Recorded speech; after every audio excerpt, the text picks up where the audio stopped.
사이다 무비튼.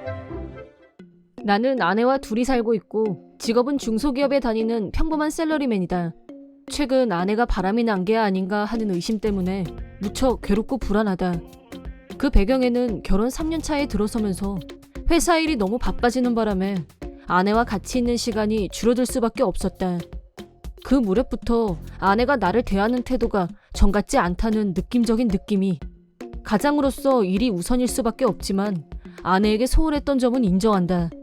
하지만 나는 여전히 아내를 사랑했고 일과 가정 모두에 최선을 다하려고 노력했던 것 또한 사실이다.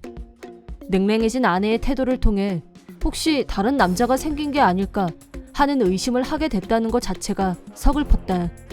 단순 의심이 합리적인 의심으로 전환된 건 아내가 쉬는 날에 편의점에 갔을 때부터였다. 집에 있던 나는 핸드폰 소리가 나길래 봤더니 아내가 두고 나간 거였다. 별 생각 없이 핸드폰 화면을 보자 김 부장님이라고 이름이 떴다. 순간 가슴이 철렁했다. 김 부장은 아내의 회사 관계자였다.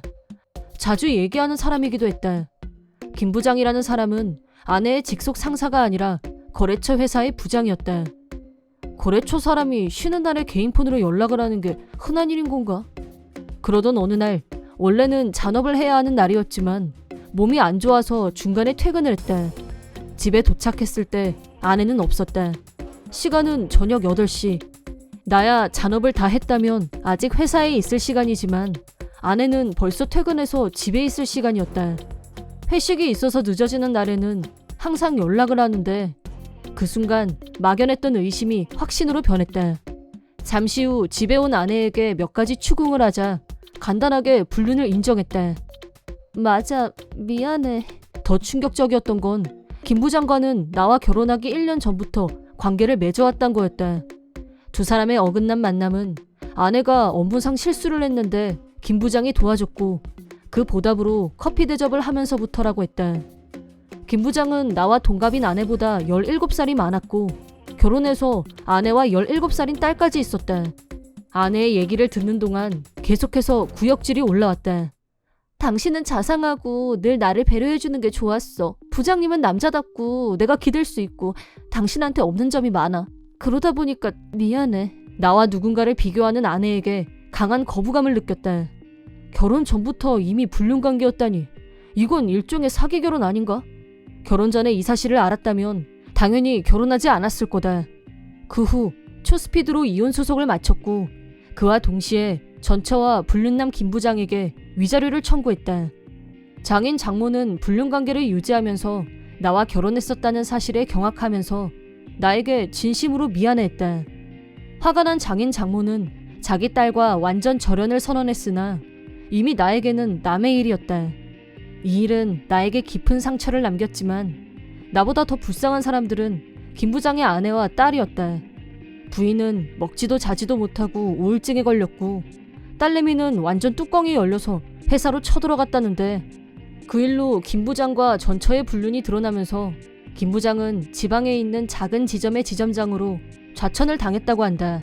해고 처분이 아니라는 게 좀 섭섭하지만 일단 멀리 눈에 안 보이는 곳으로 보내졌단 것만으로도 분이 풀리는 기분이었다.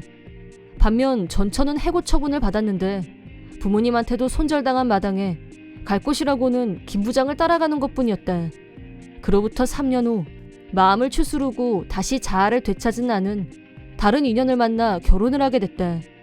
회사 일도 잘 풀렸고 재혼한 아내는 살뜰하게 나를 챙겨주고 있다. 모든 것이 행복했다. 그러던 어느 날 아내의 조부모님 댁에 놀러가게 됐는데 가는 도중에 홈센터에 잠시 들렸다. 그리고 홈센터 입구에서 세상에서 가장 보고 싶지 않은 두 사람을 보고 말았다. 전처와 김 부장. 우연이었지만 아내의 조부모님 댁과 김 부장의 현재 직장이 같은 곳이었고 결혼할 때부터 알고 있던 사실이었으나 설마 외나무 다리에서 만날 줄이야 운이 안 좋은 날이란 생각밖엔 들지 않았다. 다가가지도 피하지도 않고 있는 나를 향해 김 부장이 먼저 웃으면서 다가왔다. 그러더니 나더러 위자료도 다 줬겠다. 이제 껄끄러울 것도 없지 않냐며 너무 편하게 말을 걸어왔다. 솔직히 나는 그때 일은 떠올리고 싶지도 않았고 말도 섞고 싶지 않았다. 하지만 이 능구렁이 같은 남자는 나를 쉽게 보내주려고 하질 않았다. 그나마 전처는 상당히 껄끄러워하면서 빨리 가자고 재촉했는데 김 부장은 들은 척도 하지 않았다. 그러더니 나더러 그동안 잘 지냈어요?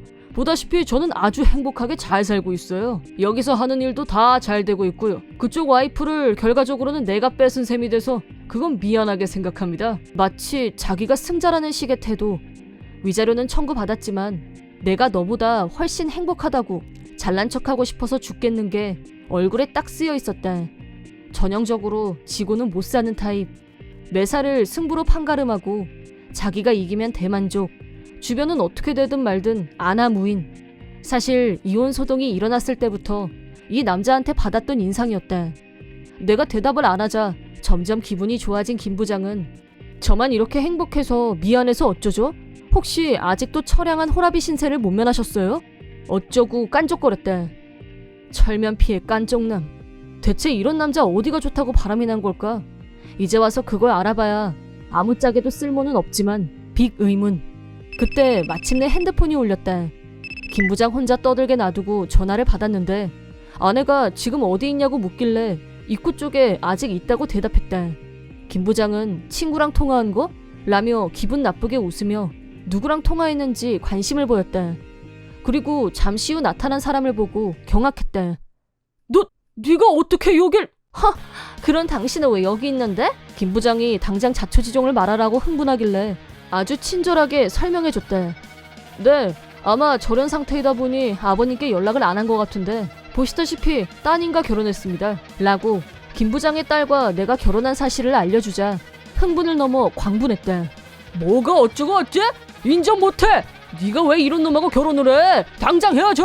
라고 말했지만 아내는 김 부장을 차가운 시선으로 쳐다보면서 이미 손절했고 평생 안 볼 사람 아니었어요? 왜 선을 넘지? 상관없는 사람이?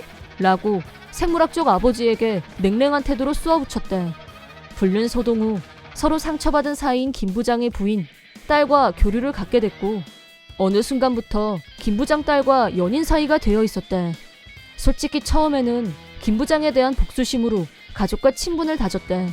만약 딸이 나한테 반하게 되면 김 부장에게 이보다 더 좋은 복수는 없다고도 생각했었대. 하지만 함께 있는 시간 동안 복수를 위한 애정이라는 유치한 감정은 빠져나가고 진심으로 사랑하는 마음만 남게 됐대. 물론 아내에게는 이 모든 것들을 솔직하게 커밍아웃했었대. 그러자 아내도 처음엔 그런 의심이 들었었는데 이미 좋아하게 되고 나니까 못 빠져나가겠더라면서 웃었대. 김 부장이 거품을 물고 광분하고 있을 때 뒤에서 장모님이 등장하셨대. 장모를 본 순간 김 부장은 입을 다물었고 장모님은 침착하고 냉정하게 김 부장을 똑바로 쳐다봤대. 김 부장은 이혼을 했음에도 불구하고 장모와 아내를 여전히 자기 소유물로 착각하는 건지 이런 막장은 절대 용서 못한다고 괴성을 질렀대. 장모는 상관없는 사람은 빠지라고 짧게 말했대. 김 부장은 흥분을 가라앉히지 못하고 나한테 가족을 빼앗겼다며 소리를 질렀는데 누가 할 소리라는지.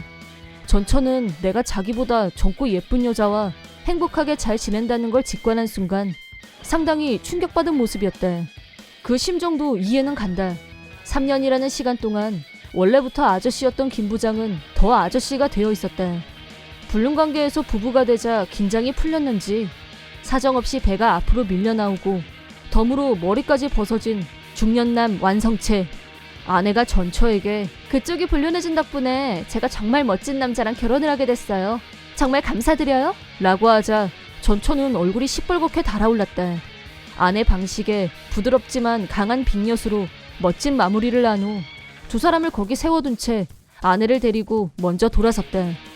김 부장은 나한테 당장 떨어지라면서 소리소리를 질렀지만 너 뭐 돼? 당신한테는 아무 권리가 없다는 사실. 믿을 만한 소식통에 의하면 김 부장이 좌천된 후 다시 잘 나간다고 했던 건 다 뻥이었고 실상은 자기 부하들한테도 무시당하는 건 물론 외톨이나 다름없다고.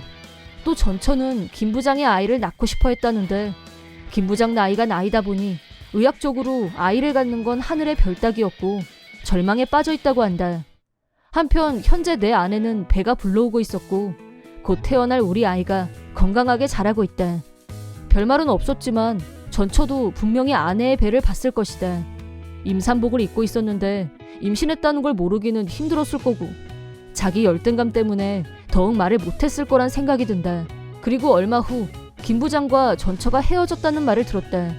남자는 중년의 배불뚝이 대머리 아저씨가 됐고 여자는 돈이 없어서 초라하게 산다는 말을 들었지만 결국 그렇게 되는 게 맞다는 생각.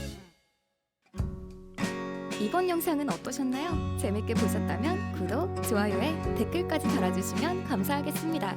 그럼 다음 영상에서 만나요.